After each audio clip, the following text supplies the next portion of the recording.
गुरु प्यारी साध संगत जी, राधा स्वामी जी।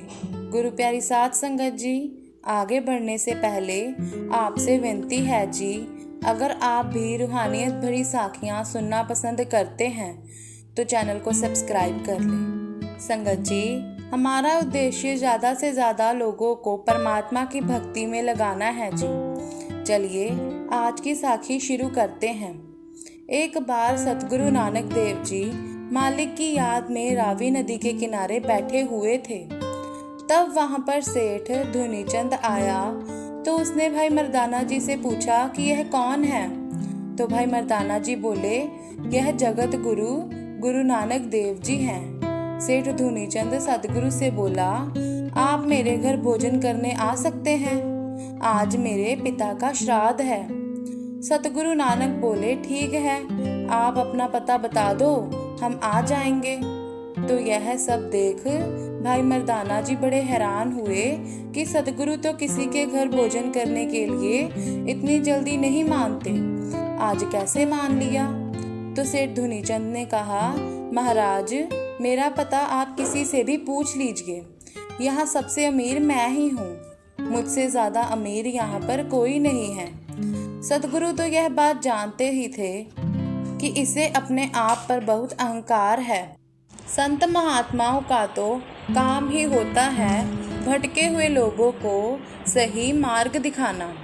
सतगुरु ने भाई मर्दाना जी से कहा, चल भाई मर्दाना, आज इसी का नंबर लगाते हैं, आज इसको तारने चलते हैं। सतगुरु नानक भाई मर्दाना के साथ सेठ के घर आए और वहाँ पर सतगुरु ने देखा कि यहाँ लाइन लगी हुई है, नगर के वासी लंगर भोजन कर रहे हैं। 101 ब्राह्मण भी एक तरफ बैठे हुए भोजन कर रहे हैं। जब सेठ धुनीचंद ने बाबा नानक को देखा तो उसने कहा, आप भी यहाँ बैठ जाओ, आपका भोजन भी लगवा देता हूँ। तो सतगुरु नानक ने कहा, पहले सबको खिला दो।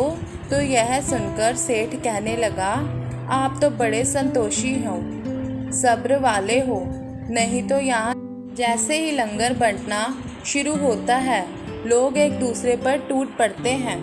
तो सतगुरु ने पूछा, सेठ, यहाँ लंगर किस लिए लगाया गया है। सेठ कहने लगा, महाराज जी, यह अपने पितरों के कल्याण के लिए लगाया है, आज मेरे पिताजी का श्राद्ध है।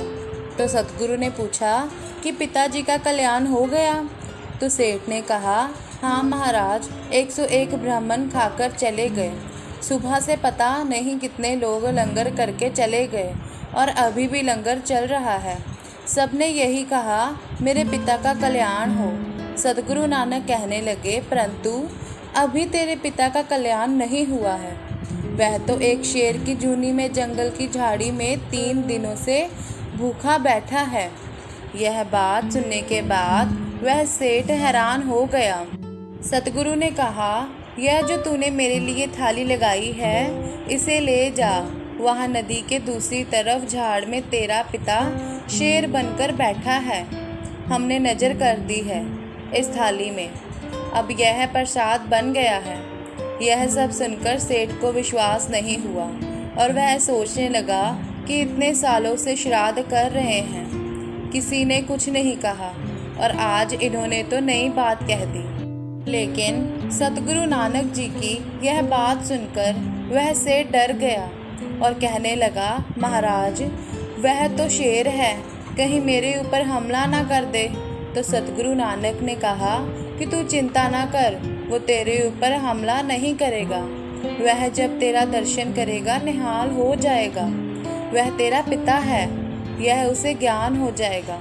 और सतगुरु ने कहा, अब तू जा धुनीचंद, जब तक तू लौट के नहीं आएगा हम तेरे इंतज़ार में यहीं बैठे रहेंगे। तो सतगुरु की बात मानकर वह सेठ चल पड़ा, नाव में बैठकर नदी के दूसरी तरफ गया, जहाँ सतगुरु नानक ने कहा था कि झाड़ियों के पीछे वह शेर बैठा होगा, वह तेरा बाप है, तो उसका पुत्र है।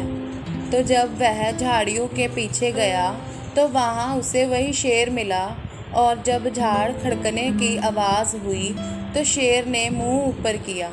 सेठ धुनीचंद को लगा कि कि मेरा बाप भी मुझे ऐसे ही देखता था, उसकी आँख भी ऐसे ही लगती थी। तो उसने सतगुरु की दी हुई प्रसाद की थाली उसके आगे रखी और कहा, आप कई दिनों से भूखे हैं, तो इसलिए गुरु नानक जी ने आपके लिए प्रसाद भेजा है।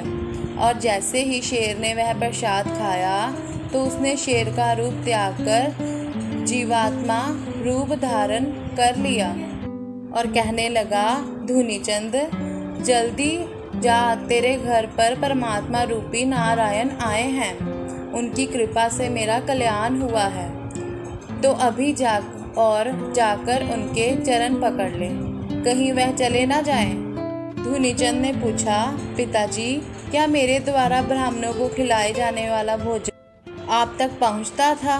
तो बोले, अगर ऐसा हुआ होता तो मैं पिछले 3 दिन से भूख से तड़प ना रहा होता।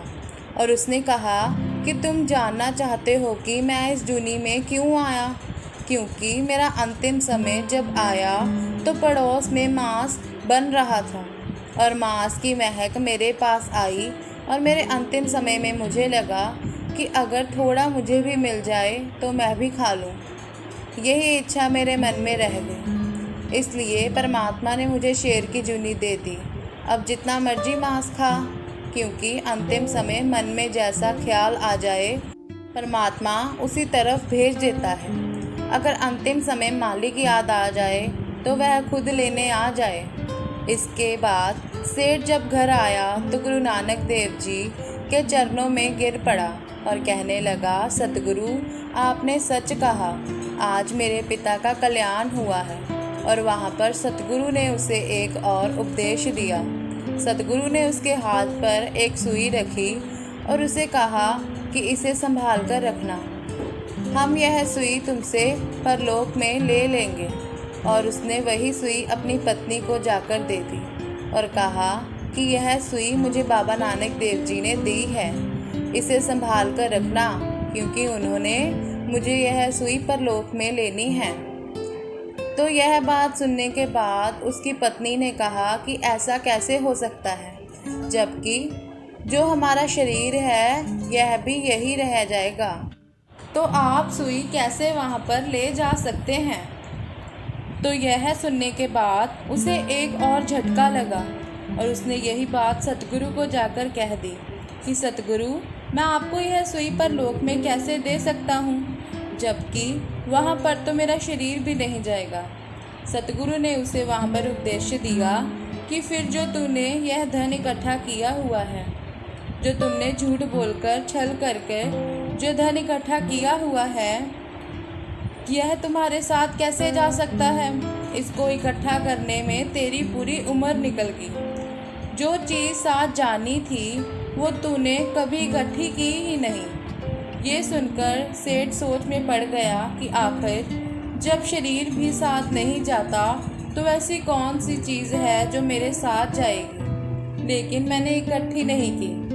उसने उत्सुकता से बाबा नानक से पूछा, सतगुरु कौन सी चीज़ है, कौन सी चीज़ का जिक्र आप कर रहे हैं? सतगुरु बोले, परमात्मा का नाम ही साथ जाता है जो तूने इकट्ठा नहीं किया।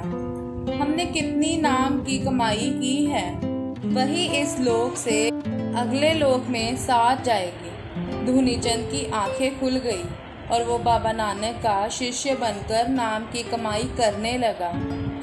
गुरु प्यारी साध संगत जी, साखी अच्छी लगी हो तो साखी को लाइक ज़रूर करें और कमेंट भी कर बताएं कि आपको साखी कैसी लगी।